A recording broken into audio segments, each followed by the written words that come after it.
Hello ആ മോളെ അമ്മ എന്താണ് ചെയ്യണേ? ആ സ്വിച്ച് അല്ല മറ്റേത്. ഏത് സ്വിച്ച്? അതല്ല രണ്ടാമത്തത്. ഹലോ ആ അന്ന് ഇളക്കി കൊടുക്ക. ഹലോ അച്ഛാ ആ മോള് ആ ആധാർ കാർഡിന്റെ കോപ്പി ഒന്ന് എടുത്തയച്ചേ. ആ അച്ഛന്റെ ആധാർ കാർഡാണ് അമ്മയുടെ വെച്ച്.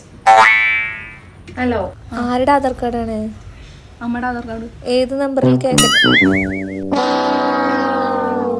മഞ്ഞൾപ്പൊടി പിന്നെ തുളസിയുടെ ഇല എല്ലാം കൂടി ഇങ്ങനെ കയ്യിലിട്ടിട്ട് ഞെരുക്കി. ആൻറ്റി ഞാൻ കുളിക്കാൻ പോവായിരുന്നു, കുളിയൊന്നും കഴിഞ്ഞിട്ടില്ല.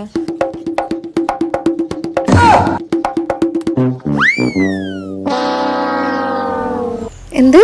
നീ വന്നിട്ട് പോവാന്ന് വെച്ചിട്ട് കേൾക്കുന്നില്ല.